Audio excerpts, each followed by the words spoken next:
Hey there, friends. Welcome to the Being Brown and Bold podcast. I'm your host, Jes Thomas. I am so glad that you are joining me today. You know that we've been having some really great conversations with people that I love, and today is no different. Today, I am chatting with Margaret Pak, a self-taught chef with a lifelong passion for food. That's why we're friends.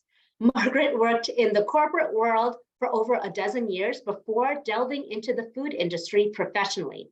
In 2017, she started as a prep cook at Chicago's Korean Polish restaurant, Kimski.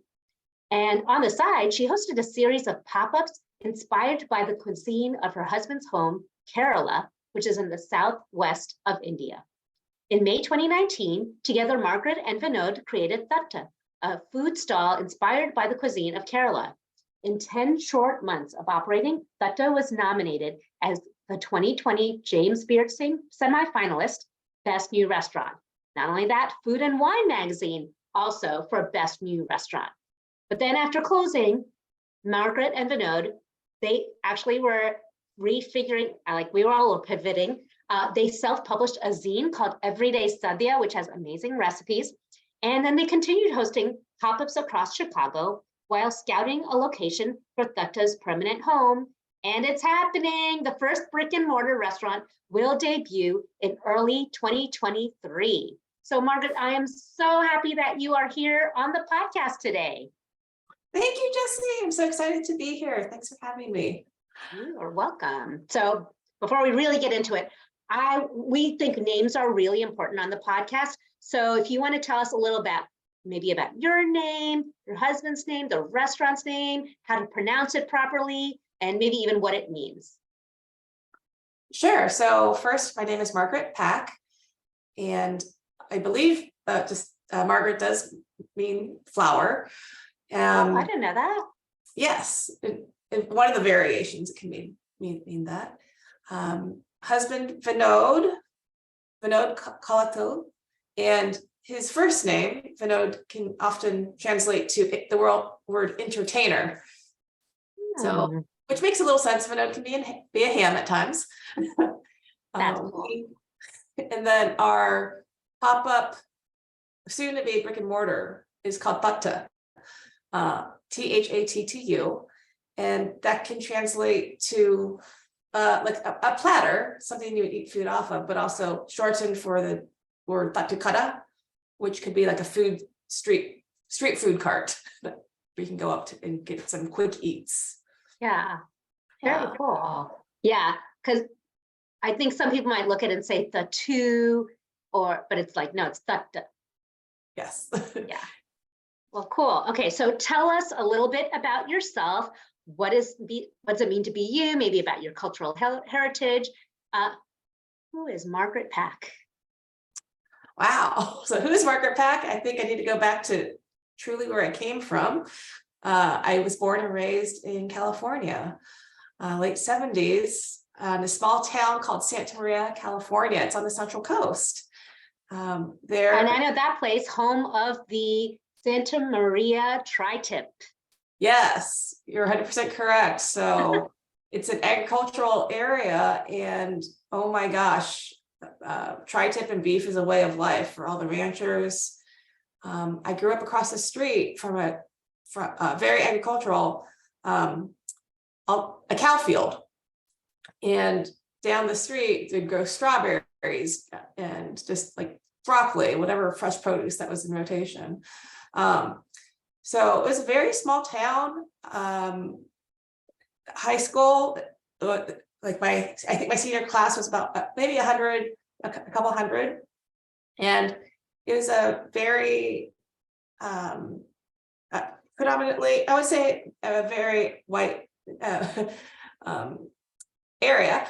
And my parents did come from Korea. So my dad escaped North Korea, and my mom came from a small town in southern Korea, and they both escaped in the 60s, and they met in Texas. So they were married in Texas and then moved from, and their arranged marriage. It was like the six Korean women and the 6 Korean men, like they came together. My parents that's how how and where they met in Texas Wow. early on. And then my dad did go to medical school, and he took his first job in California, Southern California. And so that's where he moved and started our family. So I have three older sisters, and two of those sisters were born in LA. Mm. And then they made the move to Santa Maria, where I was born. Growing up, do you feel like that Korean American heritage really informed your life and work? I would say yes and no. I mean, my mom, I mean, she raised, I mean, growing up on my mom's excellent Korean cooking, and that is like what I really remember from my late mom. And I would say that in conjunction with like enjoying all of this like Santa Maria style tri-tip, it was very like two different things happening. Being able to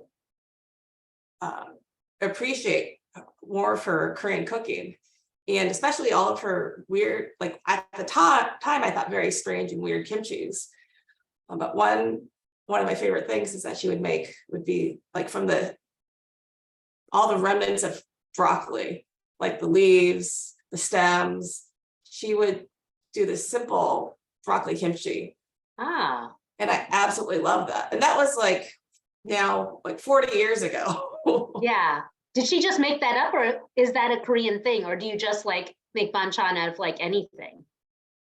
It's just a Korean thing to truly use what's in your backyard, what's in your neighborhood, and pickle the heck out of that.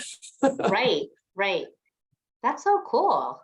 So that being resourceful, that's something that's definitely carried down. And then I still, it's very important to me too. I mean, truly no waste. Yeah. So when you were little and growing up, did you imagine like you would stay in California? Like, what did you imagine your life would be like as an adult? Well, based on what I knew at the time, I thought I'm going to go work a very corporate life and do that for X number of years, and then become a teacher. Oh. and then stay and live in California my whole life because it's the best state. That's the only state that I know. Didn't quite work out that way. What ended up happening? The truth be told, even college was not a straight path. I first went to San Diego, it's math major, loved it, but it was just, I used San Diego, but it was just not a great fit. And I thought, oh my gosh, this is not the straight 4-year thing. So then going to San Diego, I went back home, and that was a big blow. It's like, what am I going to do next? And I just thought, okay, well, go to community college, get my grades back up, and then figure it out again. So when I was going to community college, I applied to a closer college in San Luis Obispo as a statistics major. And that's when I realized I like to work with concrete things. I like to do some numbers. So became a statistics major, graduated in 2001. And that's when I was at Cal Poly, that's when I met a lot of my first like truly international friends.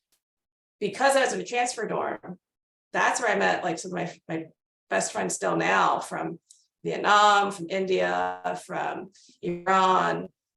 And I think going to school when I did and where I did, it was really a big like factor. But after college, I moved to the Salinas, Monterey area. I worked for a finance company, very technical, risk analyst.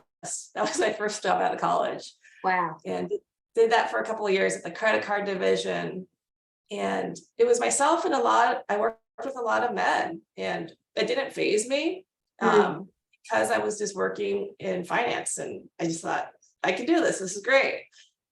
And during that time, I had the chance to come out to the headquarters in Chicago. And that's when I realized, oh, there is life outside of California, like to work. And I thought, this is really great to see. It's a whole different perspective. And that's when I, like me being an explorer by nature, I thought, oh, I wonder what if I were to go try to work in Chicago or somewhere else outside of California. And because of that opportunity to get out there for work, I thought, okay, I'll explore options. And what in my personal life, what was really happening in the background, I was so bored out of my mind in Salinas, because it's not a place for someone like me who likes adventure. And so right out of college, Salinas, yeah, it's not the happening hot spot of the state, I would say. no, not at all. And so while I was exploring working out in Chicago, I, on a whim, went to Las Vegas to go see a concert, because I was obsessed with Tori Amos at the time. And I think that was one and only time I actually ever like traveled by myself, like, or went to a concert by myself, because I was such a huge fan. It's like, even though I had planned to go with a girlfriend, but the whole point is like, I literally felt it in my bones and I had to go to that concert. And I did, had the best time of my life. But after the concert, that's when I met this guy named Vinod. Yeah. So that's when he came into the picture. And this is now 20 years ago, but and 20 years ago, I thought, okay, he's a nice guy. We'll like maybe have a long distance relationship. And from December for 4 or 5 months, we had a long distance relationship. And then on the job front, I knew I wanted to go work at the headquarters. And so it was an ongoing thing of applying for a job, finding the right thing, right fit. And it was just like almost organic, but I guess it was just like a toss between like, I was ready to take the leap on like in my work. And then as I got to know Vinod, it's like, we really thought, okay, let's try figuring this out. So I relocated. So Vinod and I met in December. It's like the following November, I got the job. So then basically it's like 13 months between meeting Vinod and moving to freaking Chicago in the dead of winter. Wow, that's love, to move to Chicago in the winter. Yeah. And I sometimes think on that one-way ticket is like, I'm moving from perfectly beautiful sunny California into a blizzard. But again, it's like, oh, this feels so right. I need to do it. So, yeah. That's such a great story. Yeah, that's the short version of it. But like at the same time, Vinod's on Connecticut. And he, as a consultant at the time, so he can move anywhere. And so it was truly like easy central location. And thank God it was a good time in the economy. So I kept working finance, did that for a couple of years. And that, like professionally, I tried everything in the corporate world, I should say. So I thought, this is great money and I'm learning a lot, and a great learning opportunity to travel and to really like just keep going. But at some point I thought, oh, this isn't working. And so once we lived in Chicago, I thought, okay, maybe I need to go try a different industry. So I did try working at a credit bureau for a couple of years. And so that was my first job downtown, which is great. But then the finance industry, I think, like, fortunately, I got out of that right before I started to go down. And then I thought, let's try pharmaceutical, like doing some analytics there. So I went from like the shortest commute to like a 3-hour commute to go work in a northern suburb. Wow. For a Japanese pharmaceutical company. And I love that company. I did not love my commute. And it was this combination of factors. I tried to make it work. I was like, no, this isn't working. So I literally just kept looking for the next job downtown. And I took the very first job that I got downtown, but it was absolutely not a good fit. And so much that I got fired from this job. Wow. It was a very up and coming / like for much younger kids than by that time I was like late 30s, like shocked to the system in every sense. And prior to that, I'd always either escaped layoffs or just like recognized when it wasn't a good fit and got out. So I was devastated, thinking, oh my gosh, I'm getting laid off. That really hit. And that was a big turning point. And after that, that's when Vinod was like traveling and like doing his job, which took him to many, like so many different places in the world. So he's like, figure out, what do you want to do? He's like, just take that time. I was like, no, but like, it's the Korean, Asian American person. It's like, I need to work. Yeah. I can't have that luxury to not work. But it's like, you've saved, and I had saved up a lot because that was instilled from me, from my dad. Like, Right. every percentage of each paycheck, you save that. We've taught that same concept to our kids of like saving money, and we called it the wisdom account, because you never know when you're going to need that money. Absolutely. And even though you have it saved, I just didn't feel right not working. So what happened was, like, I took like a retail job as I was figuring things out, worked at Ann Taylor Loft. And I actually loved doing that. And this sure Ann Taylor Loft. heck yeah. I love them. Yeah. And so I thought, get that 40% off discount while I can figure out what's next. And at the core of it, it's like, I want to do something with food. It's like, that's very vague though. It's like, that can mean so many things. And very bold, like it's completely different vocationally from everything you've done, right? Total, absolutely. And I've always said I've been an expert eater, but I'd never really cooked at home. When I was working in finance, I did learn a few Indian dishes, mostly Punjabi, and some like basic veggie like dishes as I was starting out. But once I started enjoying and eating food from Vinod, he's an excellent home cook. And that's where I was like, this is really delicious. And so as we were married, like after a long day, working like a 12-hour day, I'd come home and make some egg curry. And that's something that Vinod and I just like gravitated towards, or like a simple upma, like a breakfast item. So that's it. Those are the things that I started off with as my starter. But around that year, when I was trying to figure out what do I want to do, that's when I like just started thinking, okay, well, maybe food sales, maybe this. And so I did work in food sales for about a year, where I sold ketchups for a small boutique firm. It was myself, a chef named Dave, and his partner. And while I was doing that, when we shifted to like a beer mix, a michelada mix, that's when I started meeting more interesting chefs. And that's when I started thinking, wow, this is so amazing to see Korean food presented in a totally different way, like very vibrant, like a kopo beef. So that was like a instead of a beef Philly sandwich, it was like bulgogi in a sandwich form with all these other ingredients. And then just meeting all these different other chefs and dishes, that's when it really kind of hit me. It's like, I think I want to get into the kitchen. And then I thought, okay, I'm gonna go to culinary school. But then I started meeting more chefs through my sales job. And I thought, I'm gonna take like a poll, see what they say. Yeah. And some did say, if you have 40 grand, if you want to spend all this money, go for it. And I'm like, no. And the more people I asked, both graduates and non, it was consistently like, don't do it. Go get real world experience and then maybe decide. So that's when I made a list of restaurants that either I really liked and just want to go stage at. I didn't even know what the word stage meant at the time. Could you tell us, for listeners who don't know, what does stage mean?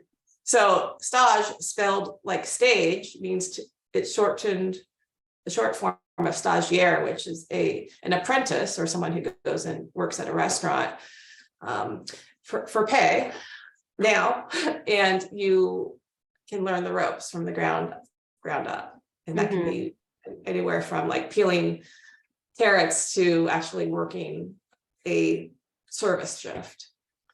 It can vary. And so for someone completely green like myself to go and like knock on a door just to go talk to somebody, hi, can I come work for you? Yeah. I had a long list prepared because I expected to have to go to like multiple places. And the first place on that list was called Kimski. And that's where I showed up, and I thought I could just have a discussion, but it was more like, our sous chef pulled out his back. Can you help me peel and prep all this tofu while we talk? Wow. So that was your interview? That was my interview, which consisted of helping prep for a ramen fest, I found out. Oh. So I think it was like maybe 2-3 hours that maybe like flew by of cutting tofu and like marinating for a mushroom vegan ramen. It's funny, I remember that. It was delicious, but at the end of prepping, it was like, oh wait, what are you doing on Sunday, 2 days later? Mm-hmm. And this is Chef Won Kim, and I'm like, I don't think I have any plans because I was like loving what I was just doing, and I really enjoyed our conversation. Mm-hmm. And so 2 days later, I showed up at on the West Loop, a restaurant called Belly Q, and it was like 30 plus restaurants serving ramen, and I was just thrown into this, and I absolutely loved it. Mm. So that's how I literally just like jumped into the food industry. Did you feel like this is what I need now in this stage? Or were you like, oh, I should have always been doing this? It was, I think it was more like, oh, I need this like right now. Like I can't say this like I should have been doing that. It's like, Mm-hmm. I felt like I was meant to be sitting in a cube for so long so I could really like relish in this new thing. Yeah. And I was definitely exhausted. But I loved that feeling of like, we just fed all these people ramen in this room. Mm. And they had the chance to try ramen from so many different places, and they keep coming back. Yeah. That's so neat. Yeah. It's very powerful. Like start. I thought, okay, I'll go stage in a couple other places and then see what happens. And so between Juan and I, he was like, do you want to come back? I was like, oh, I'd love to. So we made plans. So we did that. And it was after a good start. And then this was actually 6 years ago. So it was wild because like we're like just ramping up. And then I found out that my dad passed away like really like abruptly. Oh, wow. Like back home in California. And it was not expected. And so it really hit me. It's like, man, I was just figuring these things out. But it's like, oh God, I gotta go. So literally it was like, it was a shock. And it was like, hey, Juan, it's like, thank you for this amazing opportunity. But I'm so sorry. I need to go back to California. Mm-hmm. So I took that time and I went home and I was there for like 2+ months.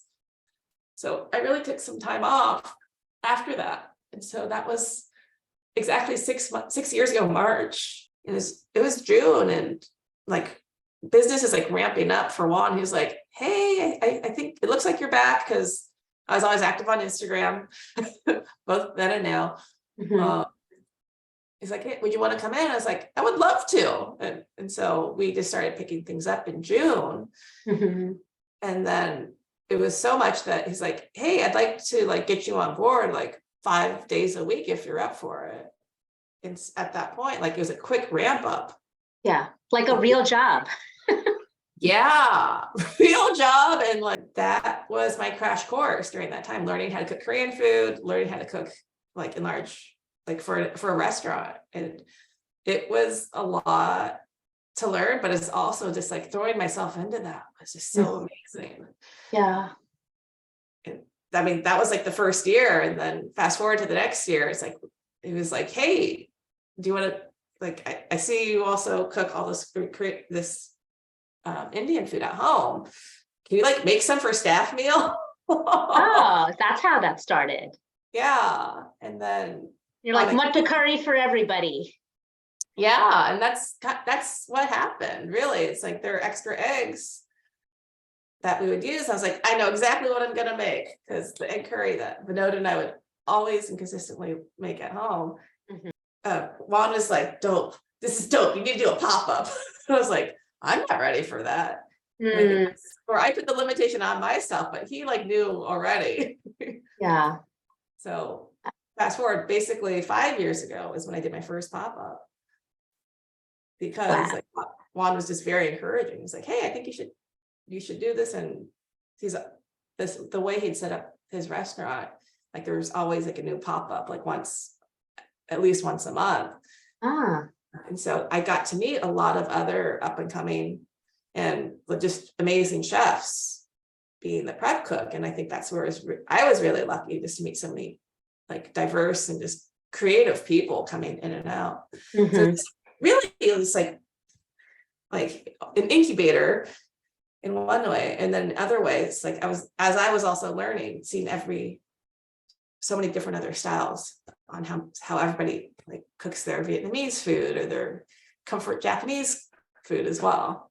Wow, that is such a journey. And yeah, I'm so sorry about your dad. And thank you for being vulnerable, sharing that, because I think a lot of us go through hard things. And so usually when we talk about like our careers and vocation, there is family stuff in the background and we don't always share about it, but that it's not all smooth. And to have something like that happen, especially so unexpectedly, I'm so sorry. Crying in H Mart, I'm like getting vibes of your story with that as well. Which I still want to read it. I'm afraid I'm just going to be like crying the whole time. I need to read that. Yeah, you will. But it's good. Like it's, I talk about there are things that you should see, do, experience because it's entertaining and other things because it's important. And I feel like American, and I don't know if it's also because of immigrant culture. My parents came from India.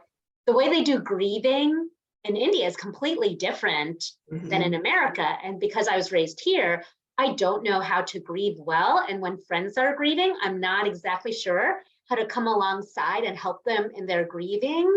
And I think Crying H Mart helped me kind of think through that process more. And then even like with you sharing, food kind of is a way that can be a comfort in a time of grieving.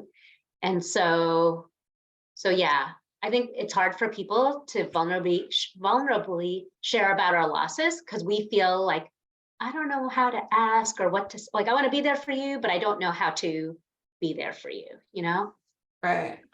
Yeah, it's tricky and everybody certainly processes grief differently. And I think I've seen recently there's a way, or I think it's not on Instagram, of course, but it's like saying like, hey, this is what I need. I see either like someone just to be there to know I can call you, or like if I actually want suggestions, sure. Or just like what's helpful, what's not. Yeah. Grieving or expressing myself through food. What happened a year after my dad actually, unfortunately, my mom passed away. Oh, wow. It was just really hard for me to cook Korean food. I could certainly eat Korean food, but I just couldn't like make it. And that really hit me. And I think that's when I really started like cooking a lot more Kerala cuisine at home. And I just kept thinking, oh my God, I'm so grateful. And I truly love like this fish mole and like being able to cook all of these other seafood dishes that like truly like are comforting and hit home, but it won't like, how do I say, it's just as like satisfying as eating some of like the kimchi jjigae. Be able to like make it with my hands. It was just very like, it's still hard to describe. I just remember just like, I just want to make all these things. So when you started venturing down this food lane, like between like your parents and then your sisters, I mean, I don't know about you, but like I grew up where everybody in our Malayali circles are like, oh, when you grow up, you should be a doctor, lawyer, engineer. And eventually they added IT and pharmacy. Those were also acceptable. But food is not one of those options. So when you started doing that, was there like a challenge of like, Margaret, what are you doing? Like you're wasting, I don't know, your background, your experience. Yeah. From at first, my mom, she's like, why do you want to do that to yourself? It's like, why are you wasting your time? Yeah. Then it later shifted to, is that what you really want to do? Do you love? think I do. Yeah. And then Which for is my funny sister, because at that time, it wasn't like you were like 21 years old, right? Like you're a grown woman making choices for yourself. right, right. Like there's that shift for my mom of like, that's ridiculous, to like, oh, you like this, oh, you love this, oh, good, like go do it. Ah, And then like my sister's like very supportive. I mean, yeah. and they like they all like, my oldest sister is the lawyer. She's very, and she loves it. I mean, Mm, that, like she was born to do that. And then my other two sisters also like very high achieving, both in the finance world. And I think I felt at first like I'm not doing like the traditional thing, but then I thought, well, I'm the only sister that left California. I'm in Chicago. And then I thought, I mean, it felt right. That's what it mhm. came down to. Because I think part of it with our families, they want job security for us, right? And so they don't know these are the jobs where you will be financially secure. And we came to this country to have a better life for you all. Mhm. So it's not like they're being mean, or they just, what they actually want is for us to be safe and healthy and happy. And that's the route that they knew, right?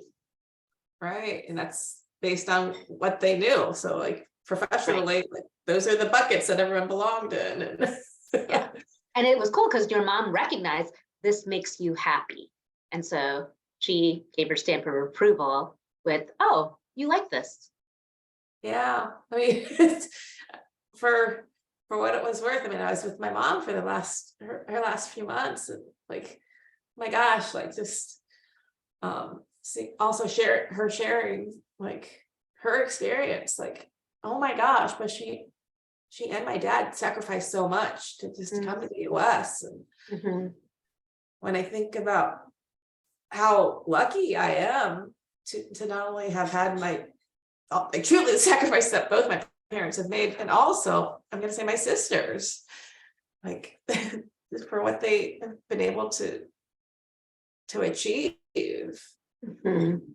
So the cool part of this whole thing is you were following like what your heart was tugging at because of your love of food, of Vinod's family's food with Malayali Kerala cuisine, and you just went for it. So you started with pop-ups, and then how did that turn into like an actual like establishment before the pandemic? Wow, well, it happened really fast, and I'm going to say it's because of the pop-ups. Between doing all those events, I just found out and I learned about myself that I really loved sharing and doing like the different formats. Doing a 5-course dinner at Saigon Sisters was the first time I did a dinner service and a course dinner, and that just changed everything. Mm. And Mary of Saigon Sisters, like she was the one who encouraged me. And so here's this very successful restaurateur, and she had asked me, would you ever want to open a restaurant in the West Loop? And I said, no, like this is too much. And Yeah. then she's like, well, there's a food hall. So it's not necessarily a restaurant, it'd be a food stall that you might be interested in. And I tried out. I'd never done a tasting before. What happened was like I went through the process, applied, and they're like, okay, bring us your best hits. Let's do a tasting. And I was secretly freaking out because didn't know what that really meant. And thankfully I had done 5 pop-ups. So I was able to like go through all those menus, take my favorite dishes, coriander chicken, a goat stew, appam, and a few other things, fried chicken. And I did my tasting and they loved it. Mm. The CEO and the casting, the food director, they experienced appam, this rice coconut crepe, and Mhm.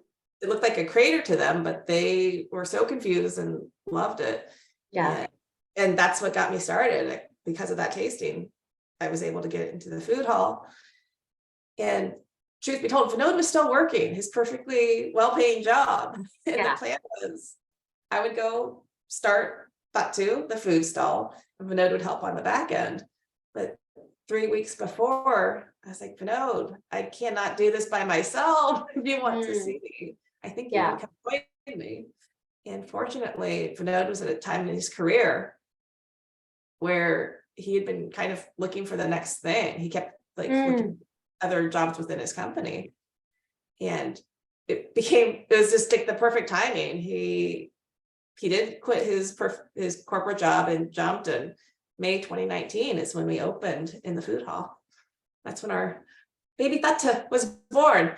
Yeah, that's amazing. And I would say, what's funny, like not just my parents and family, but like my in-laws and like everybody in our like Malayali community, if we were having company come over and they're not Malayali, they would never make our home Malayali food. They would make like biryani, or some, like beef cutlet, or they might do some of the specialty things, but they would never make like our regular food of like plain chora with like more curry and mean curry, like, because they'd be like, no, that's our food. And because these are guests, we have to give them guest food.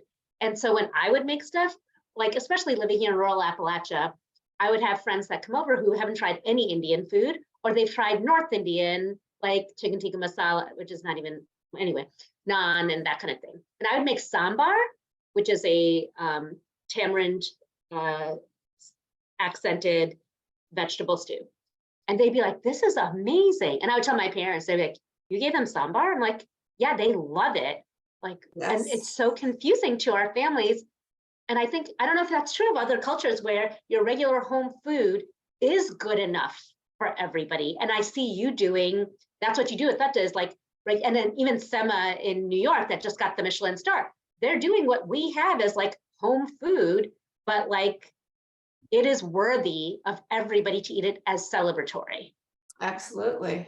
Completely agree with that. And it at first really surprised me that people loved the egg curry so much of all the things, because I just felt like it's so simple. But I think there's a lot to be said about the beauty and the simplicity and the true like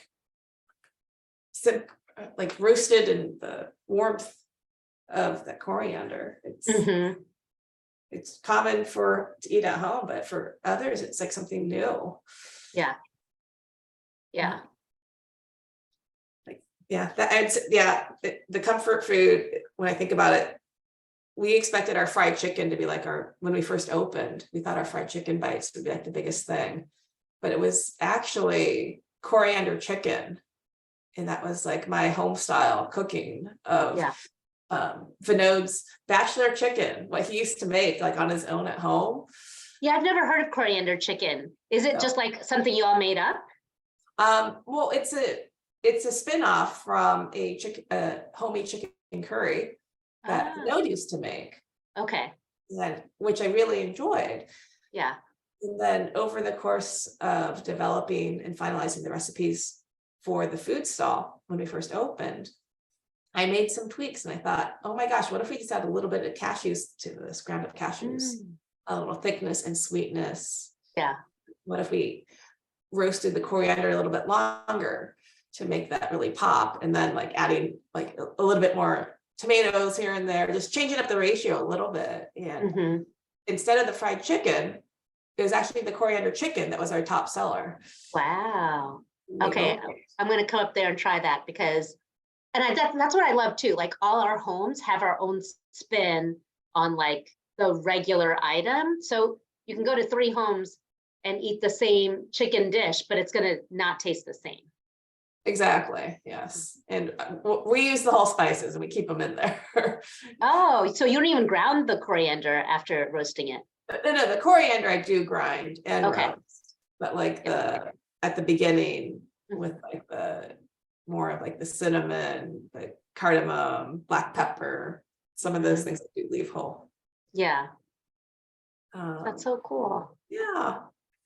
And then, so you've been named a semifinalist with James Beard. You've actually able to cook for James Beard awards ceremony. You've been, what magazine were you just in? Chicago Magazine, and other publications. So I think it's just so fun to see how celebrated you and Vinod are. And my greatest honor was when I was able to come to Chicago and you're doing a pop-up for an Onam Sadhya. And I was like, I'm gonna come and be able to like, make papadum, as like, I know how to fry papadum. Let me help with that. And then be able to serve and just to see everybody so happy and coming around, both Malayalis, people from other parts of India, and like people not related to Indian culture, all equally loving the hospitality, the beauty of the Onam Sadhya.